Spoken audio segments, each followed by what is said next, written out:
Good evening, everybody. This is Arnie again here with another exciting X-Wing game for you. Round 5 in our practice team championship here in South Africa. And tonight joining me, we've got Carl, one of our community members. Welcome, Carl. Hello. So, welcome again, Carl. He's going to commentate with me and try to keep head of what's happening here. And yeah, let's get game on, dude. Cool. So tonight we've got Charlie facing against Micheal. Charlie flying the Galactic Empire and Micheal flying Scum and Villainy. I think I've got their names twisted around, so I quickly need to fix that. Oops. Thanks, guys, for letting me know. Swap layers.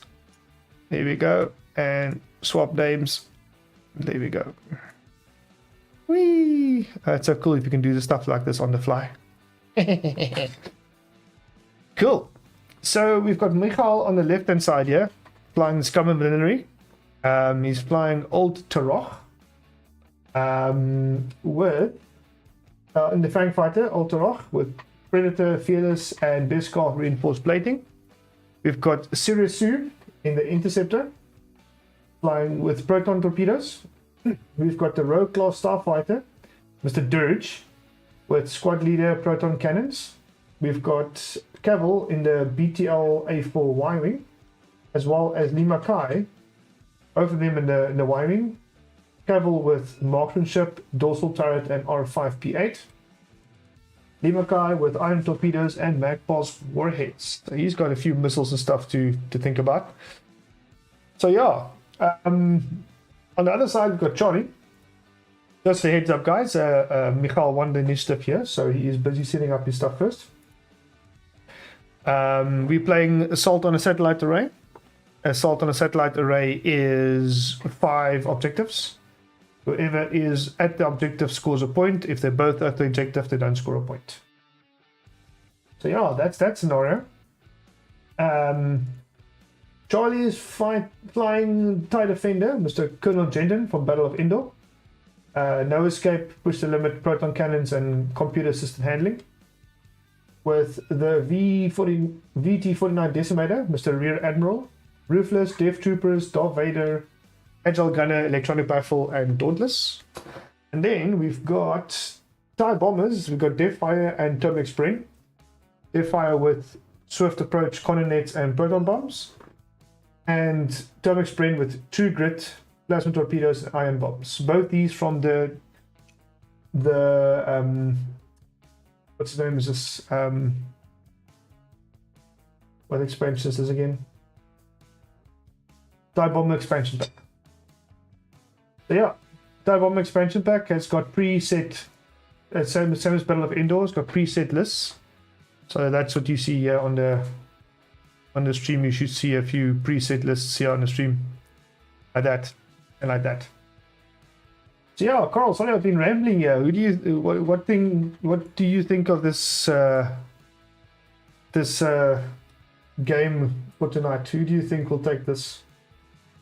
Well, I think Charlie's definitely got an advantage with Shernu. I mean, being a large ship, you can squeeze in between 2 of these objectives and actually grab them quite nicely if he can. Mm-hmm. Although the numbers on Micheal's side might play in his favor in that sense, but I will say that a couple of the ships on Micheal's side will drop pretty quickly the minute you focus fire them. So yeah, it's quite a tough one right off the bat to say who is going to be ahead. Mm-hmm. But I mean, from experience, I'd say Jendon is a bit of a bitch to take down.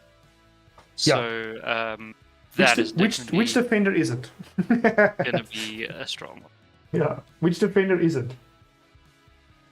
What do you mean by that? A defender was always, since version 1, always a difficult ship to take down with these stats.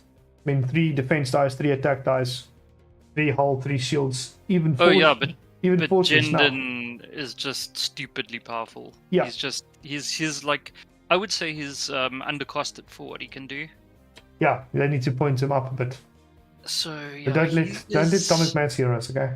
because I mean the problem is like with Jendon, the minute you strip his shields off, he becomes even more strong.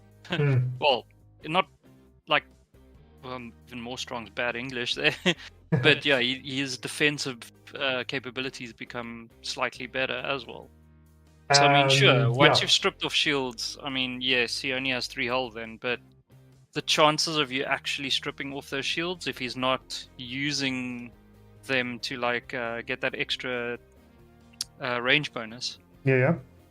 the chances of stripping off those shields are very slim. Because you must remember, he's basically an ace as well, so you do some decent arc dodging with him. Correct. There's lots of gas clouds in this one and only one debris field. The shame the Duckfoot. Sorry. The shame Duckfoot, huh? Well, I mean, it looks like it seems to be a situation of breaking locks here. Because we all know gas clouds is there to break locks. Most of it, if not mistaken. So yeah, no, you definitely what's name is on the right track there with firepower and with rack on Charlie's side being something to take down. But I mean, both sides got it's got a set of proton cannons, which is pretty cool. Oh, plasma, was it proton cannon? Yeah. Yes, proton cannon. So yeah, could be a little force to reckon with, eh? Sorry for my silence. I just have something going on the side. Sorry, what was that? Proton cannons? Both sides has got a set of proton cannons. Yes. So they both have a decent salvo of shots going. Obviously, Jendon has the advantage by adding a extra bonus dice at range 1 if he's not range 1. Yeah. So yeah. Jendon is not something you want to go up against, to be honest. No, he's a flanker. He's supposed to flank and shoot the living crap out of people. So, yeah, we've got a Duckfoot flying around here. So, yeah.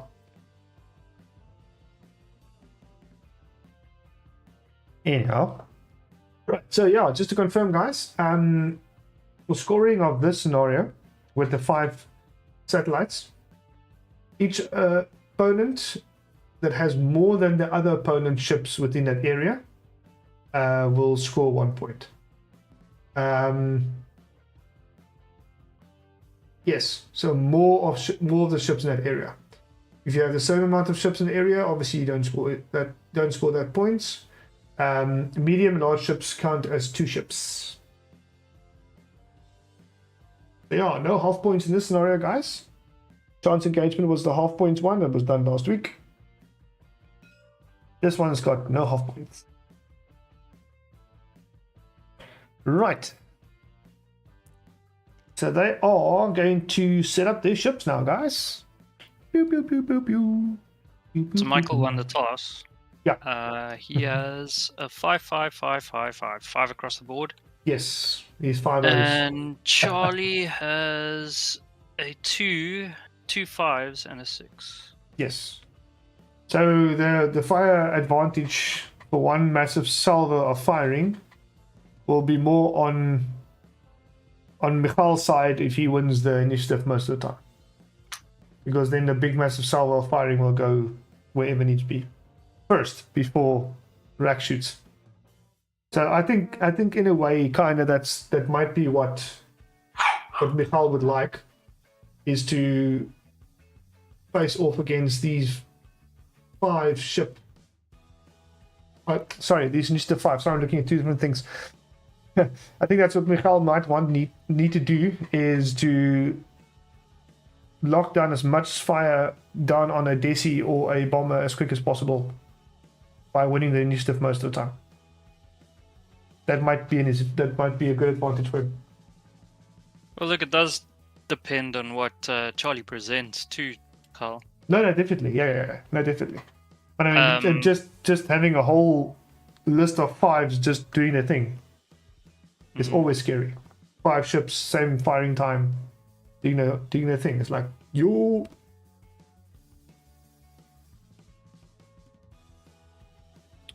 Well, the question is still, or not the question, but I mean the battle is still the fact that Micheal has to keep these ships together to be able to focus fire. No, definitely. So I mean, if Charlie can separate them, even though they don't bounce a lot of abilities off each other, it's just a fact of if you're going to focus fire, you want to be firing on the same ship. Mm-hmm. But it's not always possible when you have like a whole lot of rocks and if you're flying in a specific way. Yeah, definitely. Ooh. So yeah. What are you flying these days, Carl? Tell the viewers outside there what you fly. The same list I've been flying for ages. Well, I mean, I know the list. I've been getting a lot of practice in with it, and I mean, I'm a like believer of just playing something until you sort of get bored of it. Repetition. Just in the sense of like, there's a lot of players that plays a list maybe 2-3 times, and then they go, "Oh, this isn't working," and then they leave it. And it's like, you haven't gotten enough experience out of that list to actually say that. To be honest, seven is your minimum number, I would say. Play a list at least 7 times. In that 7 times, you tweak it, get to a point. After that, you can make a decision. I would say 7 times, 7 to maybe 8 times. So as per usual, I've been playing Rebels. That's Yes. my mainstay faction I've been playing. I'm playing Lando with Piston, so I get the double tap. Yeah. I'm playing my own build of Luke. I'm not a big fan of the Battle of Endor Luke, Battle of Yavin, sorry, the boy Luke. Mm-hmm. So I mean, my Luke I built with a shield upgrade and with a debris gambit, so he makes him a little bit more tanky. Oh, But yes. again, it does depend. It's an X-wing. The minute you focus fire, it does kind of go down quick. But Yeah. he has. I mean, that extra shield has helped me many a time. Yes. And then I'm flying Dutch with the R3 astromech. Mhm. So I get multiple locks, and I can hand over a lock using the ability. So I'm basically getting actions from Lando and then giving locks with Dutch. And then as my fourth, I've got Wedge in an A-wing. Nice. So that's been my list. And I mean, look, I've done decently with the list. I've got enough practice in with it. It's just for our practice games, the last 2 matches I played, I lost because I made questionable decisions. The previous match I played, I can't remember who I played against right now, but I turned in when I should have, with Lando, when I should have just skirted the outside. And then the last match I played against Dolph, and I made a decision that turned out to be wrong when I threw Lando essentially at his B-wing. Uh-huh. And it was a bad choice because I actually thought I was going to go around the outside, and Yeah. he didn't go that way. He went forward, and I was expecting him to actually pump all the shots into Lando. I was going to use Lando as the bullet sponge, Yeah. but he managed to just get a decent range 3 shot on Luke, and he did 2 shots and managed to wipe him off. And I was just like, great. Yeah. And after that, everything just kind of crumbled. Yeah, So I I made some questionable choices, and let's just say I'm going to try not to do that again. So based on our how many times to play a list, Kevin in the chat, there's two games where the 19 likes the list, 20 before he decides it's actually good or not. It's a good way of looking at it. Each person has his own little way of thinking it. That's pretty cool.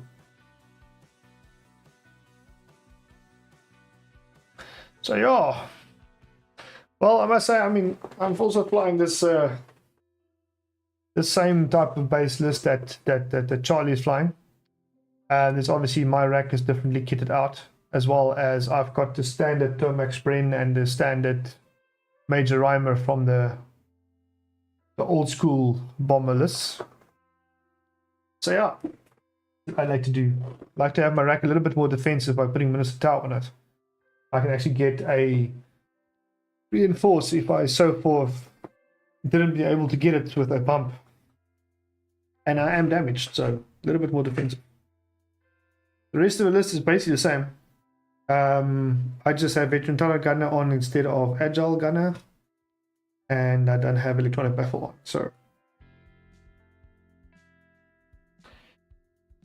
yeah. Woo. So what are those Tuesday evenings, eh? Let's do it. Woo. Definitely an X-Wing night for now. Yep, definitely for now.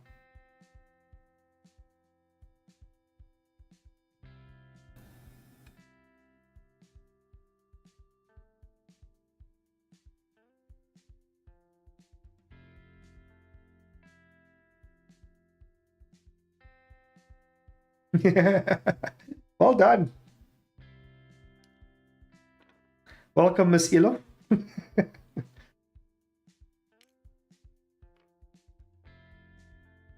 Best pilot in the galaxy. Well done. He is definitely a very good pilot. I must second that motion.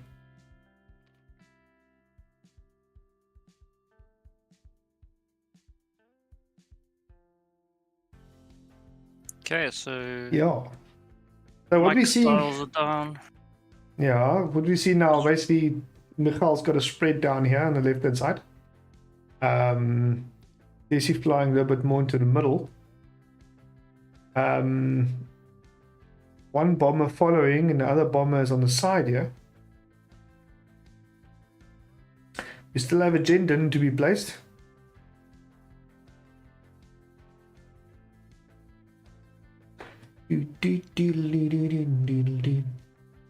Well, technically Charlie hasn't placed his ships yet. No, he hasn't. 2-5s are still... He's still deciding. Good question, Kevin.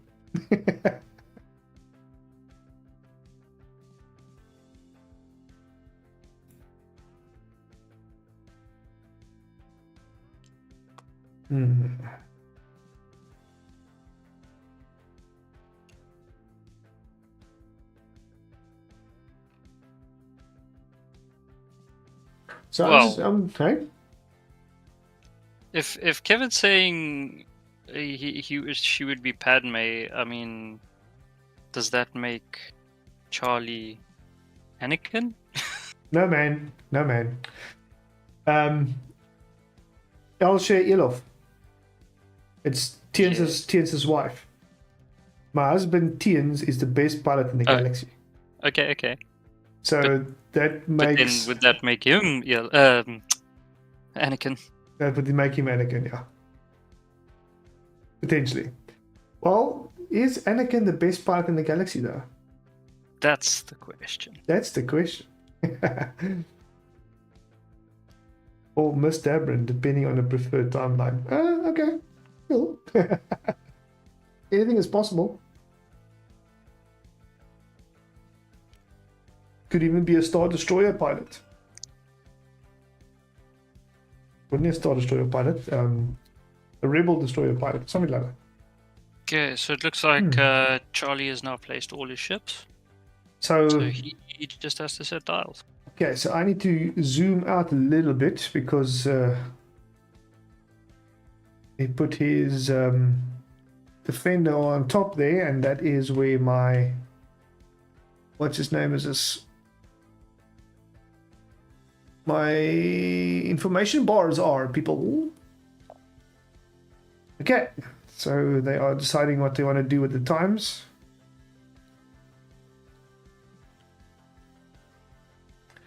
Each set of players decide their own way of working with the time. That is their own thing to do. But whether they want to see it or not, that's the question.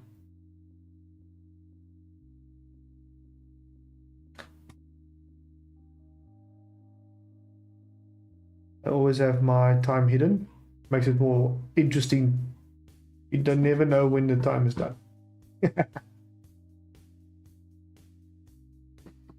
Yeah, I was a little bit worried in the beginning of this. Looks like the internet was going to mess me around again, but looks like it stabilized, so I'm happy about that. All dials are set. Nice. Now we're just waiting for the flight. The first flight of this game. Round 5. Week 5. And this is, I think, game 2 or 3. If I look at the listing of the games played already for this round, I only see 1 game stats uploaded, so which means this makes it game 2 for week 5. Yeah. Our team's got a bye this week. Oh, nice. So I'm going to see if I can get some practice games in so long. We had a bye this week. Past week. Alright, looks like they're ready to go. They are going to roll the dice to see who's going first. Okay, thanks Charlie for spamming the screen there. Who are you playing next? I'm playing against Dolph. Ah. Alright, so Charlie, first player. I'm playing out. We are playing. Okay, so Charlie is from the Black Label Squadron and Micheal is from the Sith Happens. I'm also part of the Sith Happens team. So I'll be facing against Dolph from the Black Label Squadron.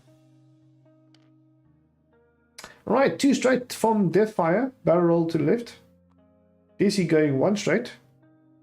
Getting a target lock on a rock. There's a target lock on a rock is always fun. It looks like Charlie wants to get that Desi into those 3 objectives here on the right side of the board. Oh, or the top side of the board, should I say, looking on the screen.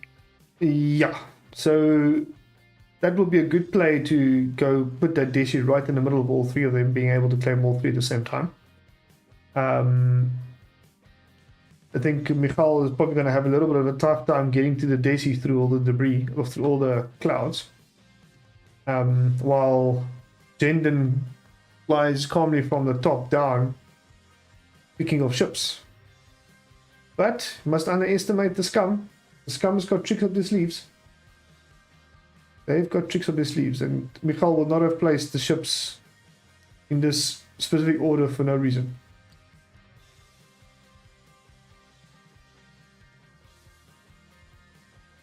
The gas clouds, for those who don't know or haven't played with gas clouds for a while, gas clouds shipwrecks all locks and all locks on it, and then assigned a strain token. Roll 1 attack die. On a hit result, ship assigns ion token. On a crit, the ship assigns 3 ion tokens.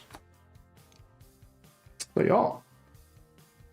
Alterach and a Fang Fighter, 2 forward, barrel roll left. Cavill, 2 forward, barrel roll left. Sirisu, bank right. Taking a target lock.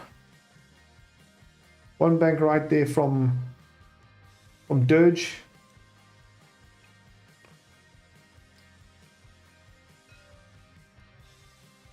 It'll be interesting to see where Micheal is going to go with his 3 ships down, yeah. 3 straight, Jendon. Target locking the rock. Is it enough range for the rock to be target locked? That is.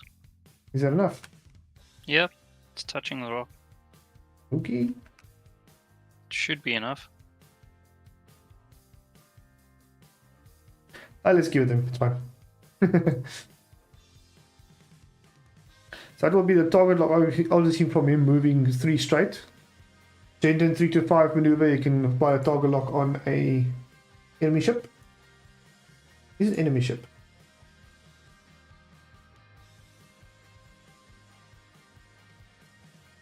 Oh no, it's just performing a target lock action. It's just performing enemy ships on the in range at the moment. Yeah, no, it's just performing an action. Sorry.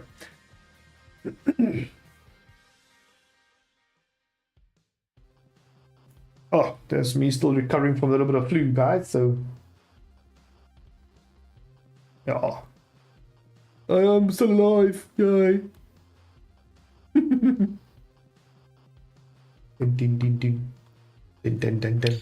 So I mean, this definitely looks interesting. I mean, if I read this correctly, which I mean, don't take my decisions as the right choices here. But it looks like Charlie's going to try and squeeze in between those three, as we said. Yeah. But it does look like Micheal's going to try and gun for his rack. If that is the case, that means that he's going to leave Jendon to basically mop up, which That is, yeah. I don't think is a good idea. It's not the best idea, but it's an idea that he's going to maybe try execute. We might be right, we might be wrong. We don't know yet. We'll take him out in 1 round to 2 rounds, maybe two full rounds. If he focus fires and he actually gets proper hits down on him, yes. Who's got the proton cannon again? Proton torpedoes, proton cannons. So Dirge has got the proton cannons, the one down here. Proton cannons, bullseye, 4 dice, range 2 to 3. Change a focus or a hit to a crit. Can I just maybe check with someone in the audience if you guys can hear Cole correctly? Just checking, because last time I recorded and my commentator was extremely soft. I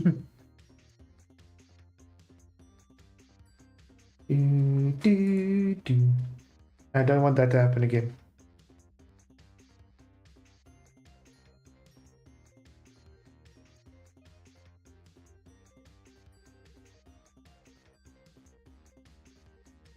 So I mean, Ani, you play Sure. Iraq quite a lot. Yes. What loadout do you usually like playing?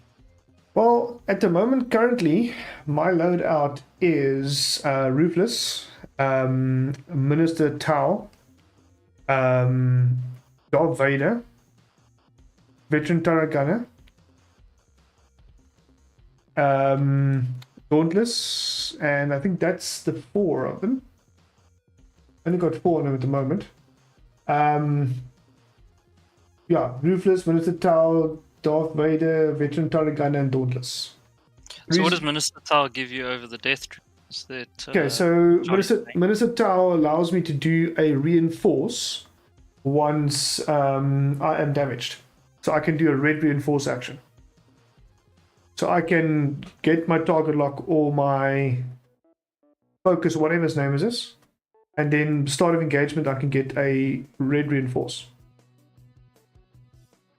Which means I can have a little bit of more modification than just relying on my dice and the DC's reinforce option. And what makes you choose Veteran Turret Gunner instead of Agile Gunner, Well, like Charlie is? I chose it specifically because in a few games, Agile Gunner worked nicely for me, but I tended to be a little bit predictable in some cases because now I turn my turret around and now the opponent can then basically kind of gather where I'm going to go. You see, that's what I think about it. Veteran Turret Gunner helped me out in a few matches with me being able to shoot out each of the sides with the turret gunner and doing actually quite a lot of damage. So I just say I'm going to stick with Veteran Turret Gunner because I feel it can work for me. Yes, Agile Gunner is strong, don't get me wrong. And we've got Charlie again, first player. Agile Gunner is strong, don't get me wrong, because then you can rotate the turret without having to spend an action, which is pretty cool. But yeah, if you fly rack obviously then differently, being able to get the Veteran Turret Gunner in place, then that works for me a little bit better.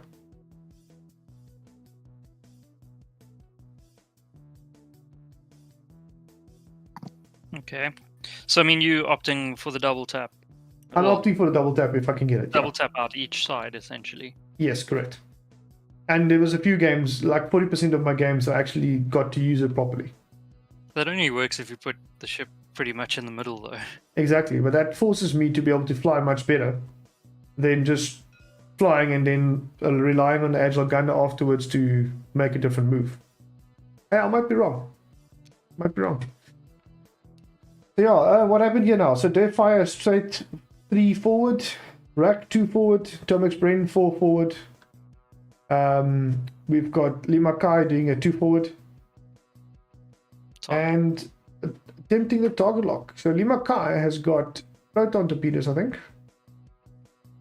Oshida one has got ions and diamond borons. It's got ions and magpulse. Magpulse, yes.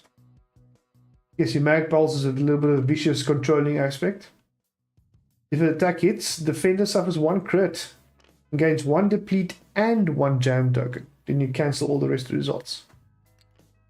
So that's an interesting turn there from Micheal.